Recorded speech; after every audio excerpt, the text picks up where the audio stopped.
ભાવનાઓ છે દાદાની જે ચાહત છે નો ડાઉટ આપણા યુવાનોમાં હોવી જોઈએ, પણ એની વ્યવસ્થા ભંગ થાય એવી ભાવનાઓ ના આવે. કાર્યક્રમમાં વ્યવસ્થા આપણે રાખી છે તો વ્યવસ્થાનું પ્લાન કરો. અને યુટ્યુબ પર જે મોબાઈલો વાળો છે આપણે મિત્રો એ કમ્પ્લેટ કરો.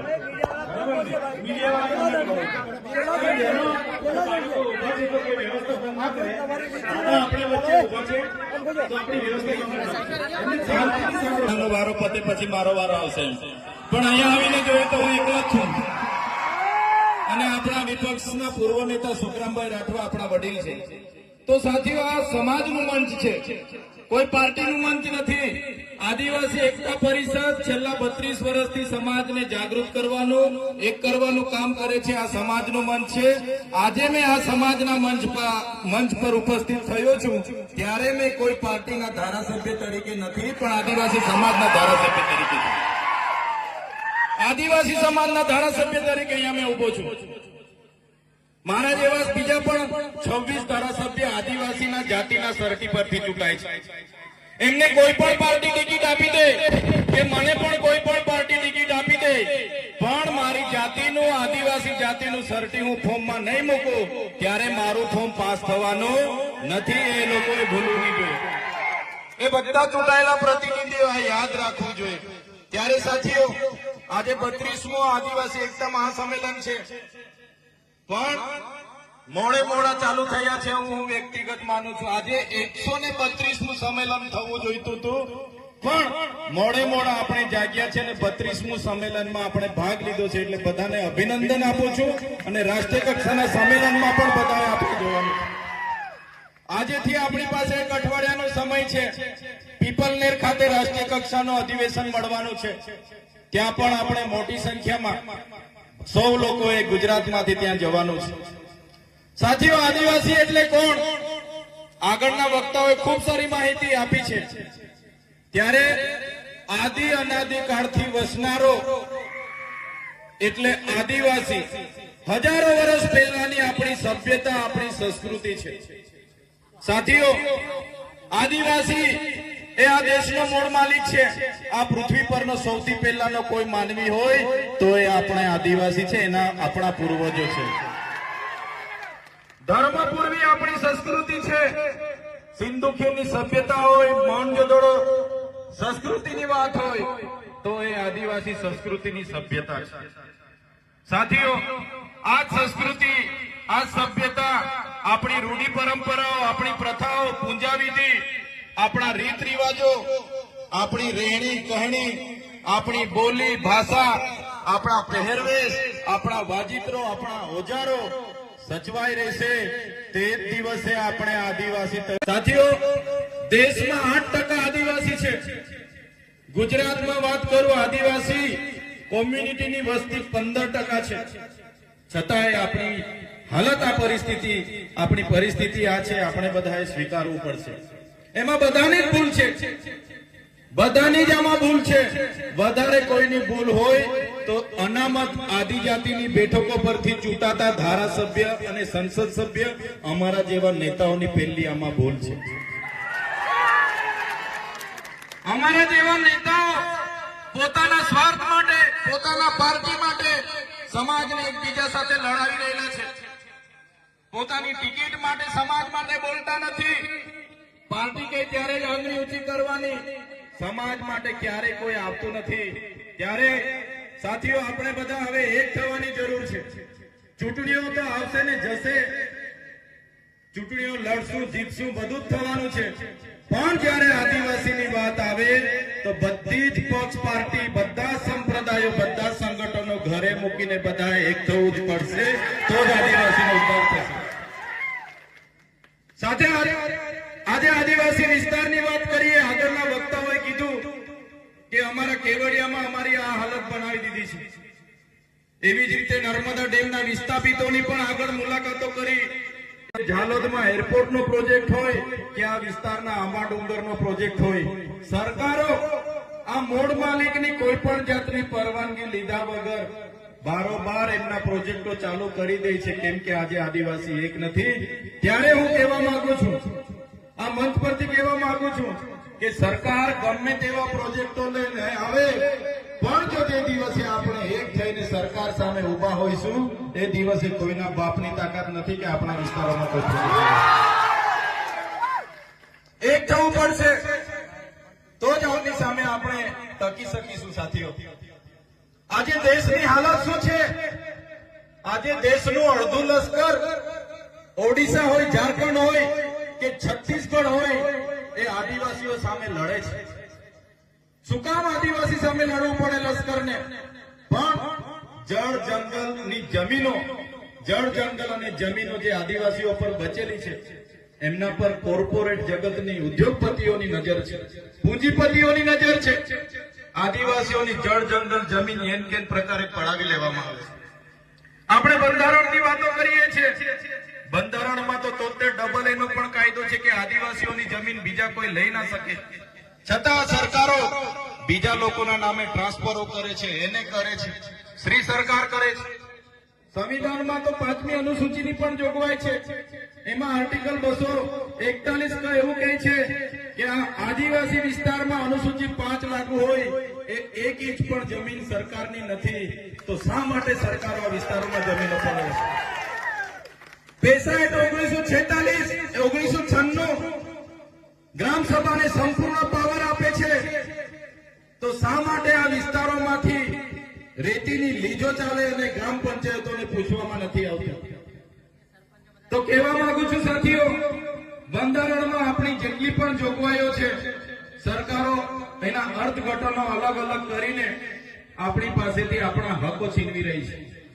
તો સાથીઓ, 5 કિલોના ચોખા માટે લડવાના નથી, 3 કિલો ઘઉં માટે લાઈન પર ઉભા રહેવાનું નથી. પણ આપણા હક અધિકારોની વાત આવે, આપણા જળ જંગલ જમીનની વાત આવે, તે દિવસે બધાએ જ આપણે બહાર આવીને લડવું પડશે, તો જ આપણે બચી શકીશું. આવનારા દિવસો દૂર નથી. અમે બધા તમારા આશીર્વાદથી ધારાસભ્ય બન્યા છે. અમે આ લોકોની કરણી અને કથની જાણીએ છીએ, આ લોકો આપણી સાથે શું કરવા માંગી રહ્યા છે.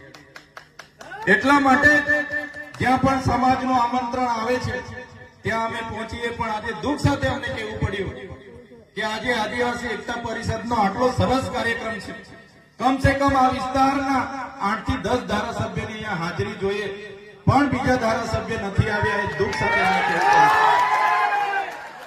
સાથીઓ, આજે તમારા જેવા લોકોના આશીર્વાદથી ચૂંટ્યા છે. અમને અભિનંદન આપું છું ડેડિયાપાડા અને સાગબારાના લોકોને કે અમને ધારાસભ્ય બનાવ્યા છે. અમારા પ્રયાસો આવનારા ભવિષ્યમાં, અમારા શ્વાસ જ્યાં સુધી ચાલશે, આદિવાસી સમાજ ન્યાય માટે સરકાર સામે જ્યાં સુધી લડવાનું થશે, અમે લડતા રહીશું. જે દિવસે અમારી પાર્ટીઓ પણ અમને કહેશે કે તમે આદિવાસીઓનું કેમ લડો છો, અમારી પાર્ટી અમને આદિવાસીઓનું લડતા અટકાવશે, એ દિવસે પાર્ટીના પાટિયા સૌથી પહેલા ચૈતર વસાવા કરી દેશે. જે સમાજના જાતિના સરટીથી અમે ચૂંટાયા છીએ, જે સમાજે અમને મત આપીને ચૂંટ્યા છે, મૂળ માલિકની આજે આઝાદીના 78 વર્ષ પછી પણ આ દશા છે. ત્યારે આવનારા ભવિષ્યમાં ધારાસભ્ય રહીએ કે ના રહીએ, આવનારા ભવિષ્યમાં ચૂંટણી લડીએ કે ના લડીએ, પણ અમારા સમાજને અમે એવા જાગૃત કરી દઈશું કે આવનારા દિવસોમાં આ મૂળ માલિક પોતાના અધિકાર માટે. તો સાથીઓ, વધારે વિશેષ નથી કહેતા. આ બોર્ડ તમે જોઈ લો, પ્રકૃતિ એ જીવન છે. ઘણા સાથીઓએ કીધું કે આદિવાસી એકતા પરિષદનું સંમેલન વર્ષમાં એકવાર મળે છે, નાચે છે, કૂદે છે, ખાય છે, પી છે અને બધા છૂટા પડી જાય છે. પણ એવું નથી. આજે આપણે બધા ભેગા થયા છે એ આદિવાસી એકતા પરિષદના મહેનતનું આજે પરિણામ છે, જેના કારણે આટલી સંખ્યામાં આપણે અહીંયા ઉપસ્થિત થયા છે. સાથીઓ, પ્રકૃતિ એ જીવન છે. પ્રકૃતિ એટલે શું? પ્રકૃતિ એટલે જેના વગર આપણે જીવી નથી શકતા. જેના વગર આપણે જીવી નથી શકતા. મને આગળ મારા એક સાથીએ પૂછ્યું કે ભગવાન એટલે કોણ? આગળ એક કાર્યક્રમમાં મારા એક સંત, એક મહંત હતા, એમણે મને પૂછ્યું કે ભાઈ ભગવાન એટલે કોણ? મેં કીધું ભગવાન ભ એટલે ભૂમિ, ગ એટલે ગગન, વા એટલે વાયુ અને નીર એટલે પાણી, જેને અમે ભગવાન માનીએ છીએ. પ્રકૃતિને પૂજનારા અમે છીએ.